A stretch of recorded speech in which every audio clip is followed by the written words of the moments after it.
Friends, welcome to Prema recipes. ಇವತ್ತಿನ special ಬದನೆಕಾಯಿ ಆಲೂಗಡ್ಡೆ ಮಸಾಲ ಸಾರು ಮಾಡೋದನ್ನು ತೋರಿಸ್ಕೊಡ್ತಾ ಇದ್ದೀನಿ. ಈ ಸಾರಂತೂ ಬಿಸಿ ಬಿಸಿ ಮುದ್ದೆ ಅಥವಾ ಬಿಸಿ ಬಿಸಿ ರೈಸು, ಚಪಾತಿ ಎಲ್ಲದಕ್ಕೂ ತುಂಬ ಚೆನ್ನಾಗಿ ಹೊಂದ್ಕೊಂಡು ಹೋಗುತ್ತೆ. ಬೆಳಗ್ಗೆ ಟಿಫನ್ಗೂ ಮಧ್ಯಾಹ್ನ ಊಟಕ್ಕೆ ಎರಡಕ್ಕೂ ನೀವು ಈ ಸಾರನ್ನೇ ಮಾಡ್ಕೊಳ್ಬೋದು. ಮಾಡೋ ವಿಧಾನ: ಸ್ಟವ್ ಮೇಲೆ ಕಡಾಯಿ ಬಿಸಿ ಮಾಡ್ತಿದ್ದೀನಿ. 1 ಟೇಬಲ್ ಸ್ಪೂನಷ್ಟು ಎಣ್ಣೆ ಸೇರಿಸ್ಕೊಳ್ತೀನಿ. ಹಾಗೆಯೇ 2 ಈರುಳ್ಳಿ ಕಟ್ ಮಾಡಿಟ್ಟಿದ್ದೀನಿ. ಅದರಲ್ಲಿ ಒಂದು ಸ್ವಲ್ಪ ಉಳಿಸ್ಕೊಂಡು ಮಿಕ್ಕಿದನ್ನೆಲ್ಲ ನಾನು ಹಾಕ್ಕೊಳ್ತಿದ್ದೀನಿ. ಅಂದರೆ ಈಗ ನಾವು ಮಸಾಲೆಗೆ ರುಬ್ಬೋದಕ್ಕೆ ರೆಡಿ ಮಾಡ್ತಾ ಇದ್ದೀವಿ. ಈ ಈರುಳ್ಳಿ ಪೂರ್ತಿಯಾಗಿ ಬ್ರೌನ್ ಆಗೋವರೆಗೂ ಮಿಕ್ಸ್ ಮಾಡ್ಕೊಳ್ಳೋಣ. ನಿಮ್ಮ ಹತ್ರ ಏನಾದರೂ ಸಾಂಬಾರು ಈರುಳ್ಳಿ ಇತ್ತು ಅಂದರೆ ಅದನ್ನು ಹಾಕ್ಕೊಂಬಿಡಿ, ತುಂಬ ರುಚಿಯಾಗಿರುತ್ತೆ.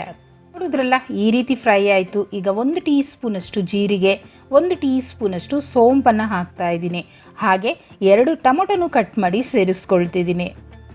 ಈ ಟೊಮೊಟೊನೂ ಅಷ್ಟೇ ಪೂರ್ತಿ ಮಿಕ್ಸ್ ಮಾಡ್ಕೊಳ್ಳೋಣ. ನೀವು ಟೊಮೊಟೊನ ಒಗ್ಗರಣೆಗೆ ಹಾಕ್ಕೊಳ್ಳೋಂಗಿದ್ರು ಹಾಕ್ಕೊಳ್ಬೋದು, ಅಥವಾ ಗ್ರೈಂಡ್ ಮಾಡೋಕ್ಕೆ ಸೇರಿಸ್ಕೊಳ್ತೀನಿ ಅಂದರೂ ಸೇರಿಸ್ಕೊಳ್ಬೋದು. ನಾನಂತೂ ಗ್ರೈಂಡ್ ಮಾಡೋದಕ್ಕೆ ಹಾಕ್ಕೊಂಡಿದ್ದೀನಿ. ಅದಾದ ನಂತರ ಇದರಲ್ಲೇ ಅರ್ಧ ಕಪ್ಪಷ್ಟು ಕಾಯಿ ತುರಿನ ಹಾಕ್ಕೊಳ್ತಿದ್ದೀನಿ. ಹಾಗೆಯೇ 1 ಇಂಚಷ್ಟು ಶುಂಠಿ ಮತ್ತು 1 ಗಡ್ಡೆಯಷ್ಟು ಬೆಳ್ಳುಳ್ಳಿನೂ ಸೇರಿಸ್ಕೊಳ್ತಾ ಇದ್ದೀನಿ. ಹಾಗೆ 3 ಹಸಿಮೆಣಸಿನ್ಕಾಯನ್ನು ಹಾಕ್ತಿದ್ದೀನಿ. ಹಸಿಮೆಣಸಿನ್ಕಾಯಿ ಬೇಡ ಅಂದರೆ ತೊಂದರೆ ಇಲ್ಲ, ಸ್ಕಿಪ್ ಮಾಡ್ಬೋದು. ಇದನ್ನು ಅಷ್ಟೇ ಚೆನ್ನಾಗಿ ಮಿಕ್ಸ್ ಮಾಡ್ಕೊಳ್ಳೋಣ. ನಾವು ಈ ಮಸಾಲೆ ಎಷ್ಟು ಚೆನ್ನಾಗಿ ಫ್ರೈ ಮಾಡಿ ಗ್ರೈಂಡ್ ಮಾಡ್ಕೊಳ್ತೀವೋ ಸಾರಿನ ರುಚಿ ಅಷ್ಟೇ ಚೆನ್ನಾಗಿರುತ್ತೆ. 1 ಟೀ ಸ್ಪೂನಷ್ಟು ಅಚ್ಚಕಾರದ ಪುಡಿ, 1 ಟೀ ಸ್ಪೂನಷ್ಟು ಧನಿಯಾ ಪುಡಿ, ಹಾಗೆಯೇ ಅರ್ಧ ಟೀ ಸ್ಪೂನಷ್ಟು ಗರಂ ಮಸಾಲ ಹಾಕ್ತಿದ್ದೀನಿ. ಹಾಗೆ ಚಿಟಿಕೆಯಷ್ಟು ಅರಿಶಿನೂ ಹಾಕ್ಕೊಳ್ತೀನಿ. ಖಾರ ನಿಮಗೆ ಎಷ್ಟು ತಿಂತೀರೋ ನೋಡಿಕೊಂಡು ಹಾಕ್ಕೊಳ್ಳಿ. ನಾನಂತೂ ಇವತ್ತು ಮೀಡಿಯಮ್ ಖಾರನೇ ಮಾಡ್ತಾಯಿದ್ದೀನಿ. ಇದನ್ನು ಅಷ್ಟೇ ಪೂರ್ತಿಯಾಗಿ ಒಂದು ಸ್ವಲ್ಪ ಎಣ್ಣೆಯಲ್ಲಿ ಮಿಕ್ಸ್ ಮಾಡ್ಕೊಳ್ಳೋಣ. ನೋಡಿ, ಇಷ್ಟು ಫ್ರೈ ಆದರೆ ಸಾಕು. ಈಗ ಸ್ಟವನ್ನು ಆಫ್ ಮಾಡಿ ಇದು ಪೂರ್ತಿ ತಣ್ಣಗಾದ ನಂತರ ನಾವು ಗ್ರೈಂಡ್ ಮಾಡ್ಕೊಳ್ಳೋಣ. ಅಷ್ಟರಲ್ಲಿ ನಾನು ಒಗ್ಗರಣೆ ಹಾಕ್ಕೊಳ್ತೀನಿ. ಸ್ಟವ್ ಮೇಲೆ ಒಂದು ಪಾತ್ರೆ ಬಿಸಿ ಮಾಡಿ 1 ಟೇಬಲ್ ಸ್ಪೂನಷ್ಟು ಎಣ್ಣೆ ಹಾಕ್ತಿದ್ದೀನಿ. ಎಣ್ಣೆ ಬಿಸಿಯಾಗಿದ್ದೇನೆ, ಸಾಸಿವೆನೂ ಹಾಕ್ಕೊಳ್ತೀನಿ.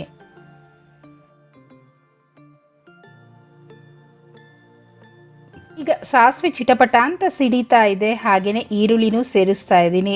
ನಂತರ 2 ಕಡ್ಡಿಯಷ್ಟು ಕರಿಬೇವನ್ನು ಹಾಕ್ಕೊಳ್ತೀನಿ. ಇದನ್ನು ಅಷ್ಟೇ ಒಂದು ಸ್ವಲ್ಪ ಚೆನ್ನಾಗಿ ಮಿಕ್ಸ್ ಮಾಡ್ಕೊಳ್ಳೋಣ. ನೋಡಿ, ಇಷ್ಟು ಫ್ರೈ ಆದ ನಂತರ ಇದರಲ್ಲಿ ನಾನು ಆಲೂಗಡ್ಡೆ ಮತ್ತು ಬದನೆಕಾಯನ್ನು ಹಾಕ್ತಿದ್ದೀನಿ. ಅಂದರೆ ಕಪ್ಪು ಬದನೆಕಾಯಿ 3 ಬದನೆಕಾಯನ್ನು ಈ ರೀತಿ ಉದ್ದುದ್ದಕ್ಕೆ ಕಟ್ ಮಾಡಿಟ್ಟಿದ್ದೀನಿ. ಹಾಗೆ ಆಲೂಗಡ್ಡೆನ ಸಿಪ್ಪೆ ತೆಗೆದೇ ಹಾಗೆಯೇ ಕಟ್ ಮಾಡ್ಕೊಂಡಿದ್ದೀನಿ. ನಮಗೆ ಸಿಪ್ಪೆ ಸಮೇತ ಹಾಕೋದ್ರಿಂದ ಸಾರಲ್ಲಿ ತಿನ್ನೋವಾಗ ತುಂಬ ರುಚಿಯಾಗಿರುತ್ತೆ. ಈಗ ಈ ಎರಡರನ್ನು ಅಷ್ಟೇ ನಾವು ಪಾತ್ರೆಯಲ್ಲಿ ಸೇರಿಸ್ಕೊಳ್ಳೋಣ. ನೀವು ಬೇರೆ ಬೇರೆ ಕಾಂಬಿನೇಷನಲ್ಲೂ ಮಾಡ್ಬೋದು. ಅಂದರೆ ಆಲೂಗಡ್ಡೆ ಕಾಲಿಫ್ಲವರ್ ಹಾಕಿ ಮಾಡ್ಕೊಳ್ತೀನಿ ಅಂದರೂ ಮಾಡ್ಕೊಳ್ಬೋದು. ಈಗ ಆಲೂಗಡ್ಡೆ ಮತ್ತು ಬದನೆಕಾಯನ್ನು ಚೆನ್ನಾಗಿ ಎಣ್ಣೆಯಲ್ಲಿ 1-2 ನಿಮಿಷ ಮಿಕ್ಸ್ ಮಾಡಬೇಕು. ಅಂದರೆ ಒಂದು ಸ್ವಲ್ಪ ಮೆತ್ತಗಾಗೋವರೆಗೂ ಚೆನ್ನಾಗಿ ಮಿಕ್ಸ್ ಮಾಡಿ ನೀವು ಫ್ರೈ ಮಾಡಬೇಕು. ಅಂದರೆ ಎಣ್ಣೆಯಲ್ಲಿ ಫ್ರೈ ಮಾಡಿಕೊಂಡ್ರೆ ರುಚಿ ಚೆನ್ನಾಗಿರುತ್ತಲ್ವ, ಅದರಿಂದ ಈ ರೀತಿ ಮಿಕ್ಸ್ ಮಾಡ್ಕೊಳ್ತಿದ್ದೀನಿ. ಓಕೆ, ಇದು ಆಗ್ತಾ ಇರಲಿ. ಅಷ್ಟರಲ್ಲಿ ಮಸಾಲೆ ರುಬ್ಕೊಳ್ಳೋಣ. ಮಿಕ್ಸಿ ಜಾರಲ್ಲಿ ನಾವು ಫ್ರೈ ಮಾಡಿಟ್ಟಿರೋ ಅಂಥ ಇಂಗ್ರೀಡಿಯೆಂಟ್ಸ್ ಪೂರ್ತಿಯಾಗಿ ಹಾಕ್ಕೊಳ್ತಿದ್ದೀನಿ. ನಂತರ ಅದೇ ಕಡಾಯಲ್ಲೇ ಒಂದು ಸ್ವಲ್ಪ ನೀರನ್ನು ಹಾಕಿ ನೀಟಾಗಿ ತೊಳೆದು ಆ ನೀರನ್ನು ಸೇರಿಸ್ಕೊಳ್ತೀನಿ. ಓಕೆ, ಇದನ್ನು ಈಗ ನಾವು ನುಣ್ಣಗೆ ರುಬ್ಕೊಳ್ಳೋಣ.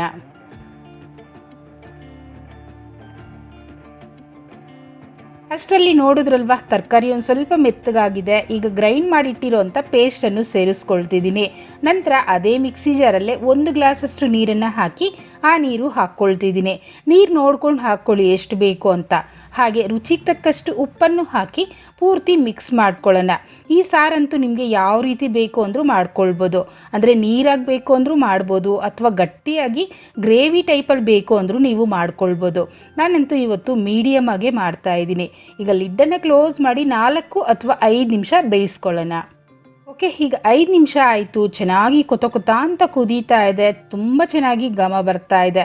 ಈಗ ನಾನು ಮಿಕ್ಸ್ ಮಾಡಿ ತೋರಿಸ್ತಾ ಇದ್ದೀನಿ. ನೋಡಿ, ತರಕಾರಿ ಸಹ ನಮಗೆ ಪರ್ಫೆಕ್ಟಾಗಿ ಬೆಂದಿದೆ. ನೋಡಿದ್ರಲ್ಲ, ತುಂಬ ಮೆತ್ತಗೆ ಬೇಯಿಸ್ಕೊಂಡ್ಬಿಟ್ರು ತಿನ್ನೋವಾಗ ಅಷ್ಟು ಚೆನ್ನಾಗಿ ಅನಿಸೋದಿಲ್ಲ. ಈ ರೀತಿ ಬೇಯಿಸ್ಕೊಂಡ್ರೆ ನಿಮಗೆ ಕರೆಕ್ಟಾಗಿ ತುಂಬ ಚೆನ್ನಾಗಿರುತ್ತೆ.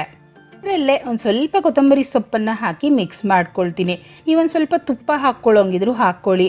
ನಾನಂತೂ ರೈಸ್ ಮೇಲೆ ತುಪ್ಪನ ಹಾಕ್ಕೊಳ್ತೀನಿ. ಬಿಸಿ ಬಿಸಿ ಮುದ್ದೆ, ಚಪಾತಿ ಅಥವಾ ರೈಸು ಯಾವುದಕ್ಕೆ ಬೇಕು ಅಂದರೂ ನೀವು ಮಾಡ್ಕೊಳ್ಳಿ. ಎಲ್ಲದಕ್ಕೂ ತುಂಬ ಚೆನ್ನಾಗಿ ಸೂಟ್ ಆಗುತ್ತೆ. ದೋಸೆ ಇಡ್ಲಿಗೂ ಸಹ ನೀವು ಮಾಡ್ಕೊಳ್ಬೋದು. ಈಗಂತೂ ನಾನು ಬಿಸಿ ಬಿಸಿ ರೈಸ್ ಜೊತೆ ಸರ್ವ್ ಮಾಡ್ಕೊಳ್ತೀನಿ. ನೋಡಿದ್ರಲ್ಲ, ಈ ರೀತಿ ಬಿಸಿ ಬಿಸಿ ರೈಸು, ಸೈಡಲ್ಲಿ ಹಪ್ಪಳ, ಅದ್ರ ಜೊತೆಯಲ್ಲಿ ಈ ರೀತಿ ಬದನೆಕಾಯಿ ಆಲೂಗಡ್ಡೆ ಮಸಾಲೆ ಸಾರು ಒಂದೊಳ್ಳೆ ಕಾಂಬಿನೇಷನ್ ಅಲ್ವಾ. ಒಂದು ಸ್ವಲ್ಪ ತುಪ್ಪ ಹಾಕ್ಕೊಂಬಿಟ್ರೆ ಅಂತೂ ಹೇಳೋ ಹಾಗೆ ಇಲ್ಲ, ಅಷ್ಟು ರುಚಿಯಾಗಿರುತ್ತೆ. ಖಂಡಿತ ಫ್ರೆಂಡ್ಸ್, ಒಂದು ಸಲ ಟ್ರೈ ಮಾಡಿ ನೋಡಿ. ಹೇಗೆ ಬಂತು ಅಂತ ನನಗೆ ಕಮೆಂಟ್ ಮಾಡಿ, ಮತ್ತು ಲೈಕ್ ಮಾಡಿ, ಶೇರ್ ಮಾಡಿ. ಹಾಗೆಯೇ ಚಾನೆಲ್ನ ಸಬ್ಸ್ಕ್ರೈಬ್ ಮಾಡಲಿಲ್ಲ ಅಂದರೆ ಸಬ್ಸ್ಕ್ರೈಬ್ ಮಾಡ್ಕೊಳ್ಳಿ. Thank you.